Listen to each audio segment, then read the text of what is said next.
சொல்கிறேன் பாருங்கள். இந்த மாதிரிக்கே ஒன்று இருக்கும் இந்த இடத்துல. அதை எடுத்துடணும். கொஞ்சம் கடினமாக இருக்கும் அது.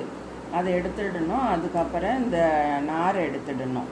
இந்த பாருங்கள், இந்த மாதிரிக்கே ஃபுல் பூவையே ஆஞ்சி எடுத்துக்கணும்.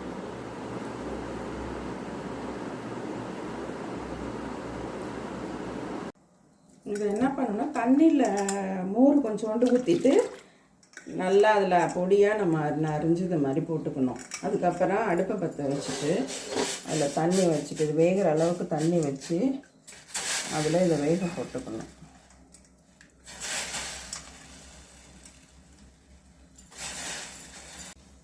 பொடியாக அரிஞ்சதை தண்ணியில் வந்து ஒரு கிளாஸ் ஊற்றி வேக வச்சுக்கணும். மஞ்சத்தூள், அதுக்கு தகுந்த அளவு உப்பு போட்டு இது நல்லா வெந்ததும் இது வடிகட்டி வச்சுக்கணும்.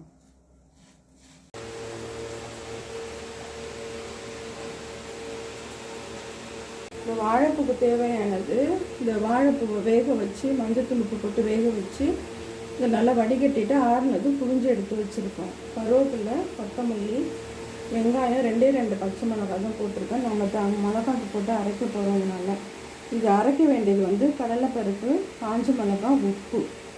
இதில் வந்து சோம்பு, பூண்டு, இஞ்சி அது அப்படியே குறைன்னு அரைச்சி எல்லாமே ஒன்றா பிசைஞ்சு தட்ட வேண்டியது தான். இந்த அரைச்ச கடலை பருப்பு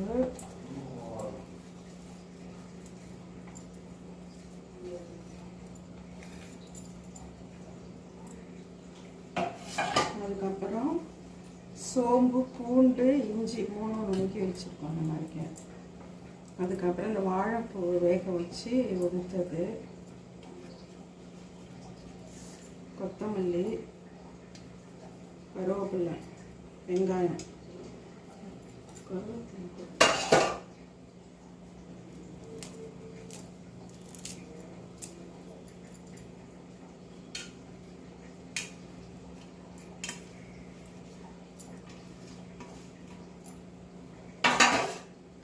எல்லாத்தையும் நல்லா பிசைஞ்சுக்கணும். நல்லா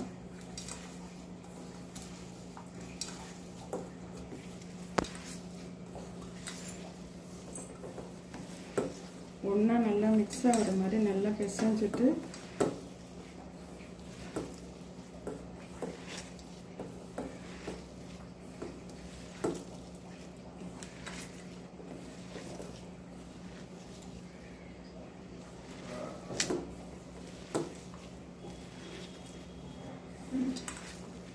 தட்டி போட வேண்டியது எண்ணெயில்.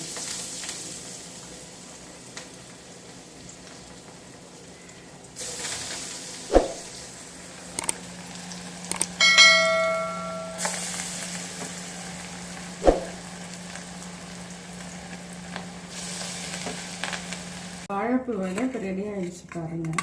இதை சாப்பிட்டு பார்த்துட்டு நீங்கள் லைக் பண்ணுங்கள், ஷேர் பண்ணுங்கள், எனக்கு கமெண்ட் பண்ணுங்கள், சப்ஸ்கிரைப் பண்ணுங்கள் எனக்கு.